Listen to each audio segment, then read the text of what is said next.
Assalamualaikum warahmatullahi wabarakatuh. Perkenalkan, nama saya Citra Azara dengan NIM akhir 187 dari kelas F. Di sini saya akan mempresentasikan hasil kerja saya, yaitu kunjungan halal di UMKM Rice Bowl Ayam Koloke.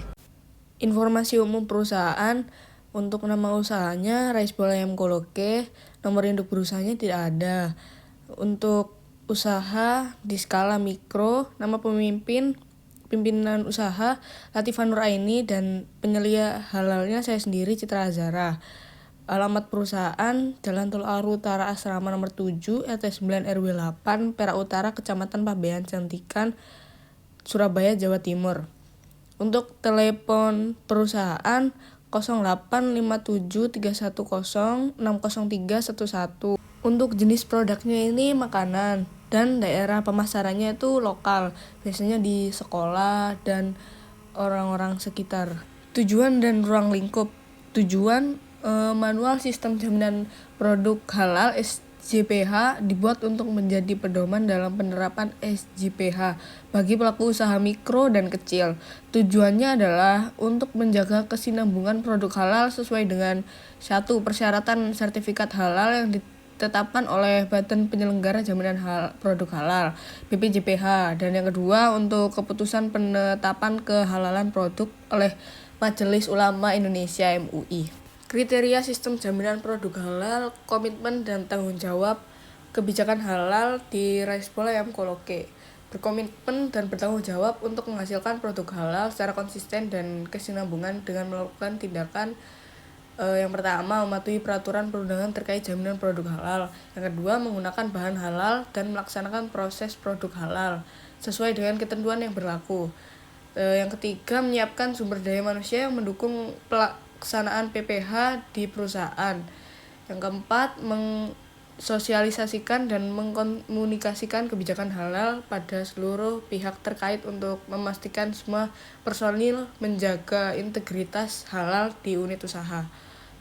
Surabaya, tanggal 22 Oktober 2024, ditandatangani oleh pimpinan, yaitu Latifah Nuraini. Yang kedua, ada daftar bahan Rice Bowl Ayam Koloke. Yang pertama, nama dan merek. Yang pertama ada ayam. Yang kedua ada tepung terigu merek segitiga biru. Yang ketiga telur. Yang keempat saus tiram merek Saori. Yang kelima beras merek Pinpin. Yang keenam dan ketujuh saus sambal merek Del Monte. Yang kedelapan ada lada merek Ladaku. Yang kesembilan ada minyak goreng merek Sanko. Ke-10 sabun cuci piring merek Sunlight. 11 bawang putih, 12 bawang bombay, 13 air, 14 tepung crispy cap kriuk, 15 lada, 16 garam merek Cap Kapal. Yang ke-17 gula, itu gula kiloan. Yang ke-18 tepung maizena merek maizena Hawaii. Yang ke-19 ada paper bowl. Lalu ada daftar bahan yang digunakan pada setiap produk Rice Bowl Ayam Koloke. Yang pertama ada ayam, yang kedua selada, tepung terigu, tepung crispy, tepung maizena, garam, gula, saus sambal, beras, telur, minyak goreng, bawang putih, bawang bombay, air, saus tiram, dan lada. Diagram alur pembuatan Rice Bowl Ayam Koloke itu: yang pertama, cuci dulu bahannya, ayam, bawang putih, dan bawang bombay. Lalu yang kedua, potong ayam menjadi kotak balok. Lalu bumbui adonan dengan saori, tepung terigu, garam, telur, lalu dimarinasi. Setelah dimarinasi, baluri adonan dengan tepung kriuk.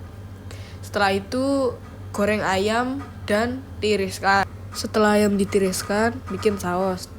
Pertama, tumis bawang dahulu, itu bawang bombay dan bawang putih. Lalu masukkan saus, sambal, saori, lada, garam, gula. Lalu masukkan cairan tepung maizena. Yang keenam, taruh ayam di atas bowl yang sudah diberi nasi dan selada. Lalu ayam disiram dengan saus. Oh iya, karena di PPT nggak ada, saya lupa menulisnya. Yang ketujuh, setelah ayam disiram dengan saus, itu ditambahi orekan telur di samping ayam yang sudah diberi saus. Ini bukti catatan pembelian bahan oleh pemilik usaha. di tanggal 28 bulan 9 2024 itu membeli gula sebanyak 1 kilo. Lalu garam di tanggal 10. Di tanggal 12 itu ada tepung maizena sama pepper bowl. Di tanggal 16 itu ada saus sambal, lada, saus tiram, tepung terigu, tepung crispy, dan bawang putih. Di tanggal 18 itu ada minyak, beras, sabun, dan telur. Lalu yang terakhir di tanggal 20 bulan 10 2024 itu ada ayam dan selada. Form pemeriksaan bahannya semuanya sesuai. Yang nama dan lokasi produsen di pasar itu ada gula, telur, ayam, selada, bawang bombay, bawang putih, sama pepper bowl. Ini untuk tabel form daftar pemeriksaan audit internal yang tidak itu ada 6. Yang pertama, apakah kebijakan halal telah diasosiasikan? Itu keterangannya tidak, karena UKM belum terdaftar. Yang kedua, apakah ada bukti sosialisasi kebijakan halal? Yang ketiga, ada apakah penanggung jawab atau penyelia halal telah diangkat dan ditetapkan oleh pelaku usaha? Yang keempat, apakah telah dilaksanakan pembinaan melalui pelatihan dan atau kompetensi di bidang halal kepada karyawan dan orang yang terlibat dalam proses produksi? Itu tidak, karena belum pernah mengikuti pelatihan. Yang kelima, ada apakah telah dilakukan internal setidaknya setahun sekali? Itu tidak. Yang keenam, ada apakah telah dilakukan pemantauan dan pemeliharaan dokumen pendukung bahan mencakup masa berlaku dan validitas? Itu tidak. Lalu di tabel selanjutnya itu yang mengisi tidak itu hanya satu nomor di nomor 4, lalu di nomor 5 itu banyak yang mengisi tidak. Yang di nomor 4 itu ada apakah produk yang dihasilkan adalah produk yang mendapatkan sertifikat halal dari BPJPH? Itu tidak, karena belum mendaftar. Yang kelima ini apakah telah dilakukan audit internal untuk pemantauan penerapan SJPH? Ini tidak juga, karena belum terdaftar. Apakah pelaku usaha memiliki dan memelihara bukti pelaksanaan audit internal? Juga tidak, karena belum tersertifikasi. Yang ketiga, jika dalam audit internal ditemukan ketidaksesuaian pelaksanaan SJPH, apakah telah dilakukan tindakan perbaikan? Ini juga tidak.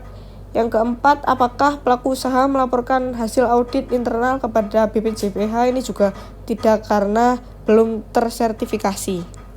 Untuk kesimpulannya, rice bowl ayam koloke belum memiliki sertifikat halal. Maka dari itu UMKM diharapkan untuk melakukan self-declare dalam sertifikat halal mereka, yang memungkinkan mereka untuk menyatakan kehalalan produk berdasarkan standar yang ditetapkan oleh BPJPH. Proses ini juga mencakup audit internal secara berkala untuk memastikan bahwa semua standar halal dipatuhi dan didokumentasi dengan baik, termasuk pelatihan untuk karyawan dan pengelolaan bahan baku. Sekian presentasi dari saya, kurang lebihnya mohon maaf. Assalamualaikum warahmatullahi wabarakatuh.